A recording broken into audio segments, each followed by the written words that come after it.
Hello mga kajuit, welcome na naman sa ating cooking vlog na kung saan ay magluluto tayo ngayon ng chicken igado. So pinainit ko na tong kawali kaya maglalagay na tayo ng mantika.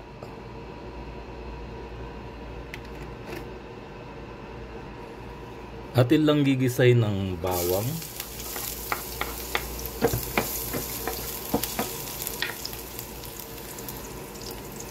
Yan mga kajuit, lagyan na natin yung sibuyas.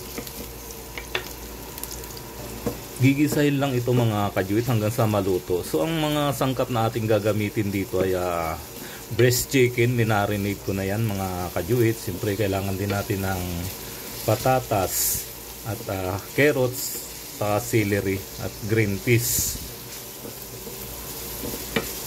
Yung breast chicken mga kajuit ay kinat ko lang ng strip cut at binarinate ko sa soy ng 1 oras.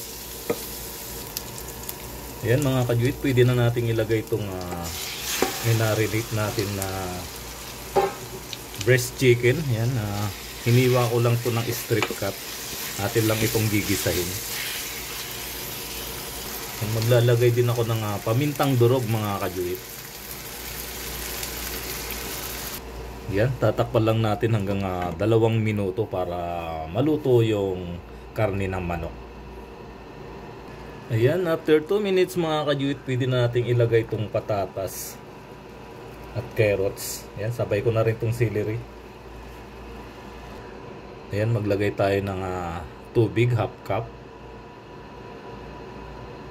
Magdadagdag din ako ng soy sauce mga kajuit.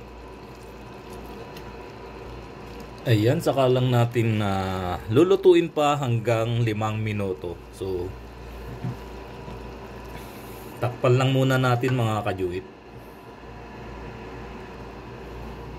Ilalagay ko na rin pala mga kajuit yung green peas.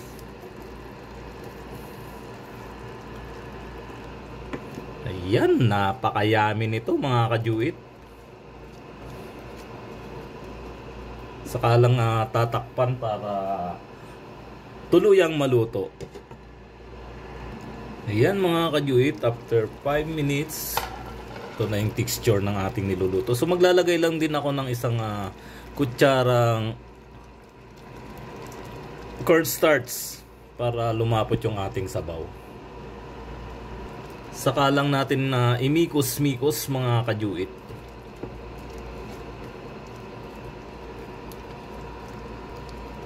Ayan mga kajuit, luto na ang ating chicken igado. Yummy! Mapaparami na naman ako ng kain nito. Thank you for watching and always supporting Do It Yourself Vlog.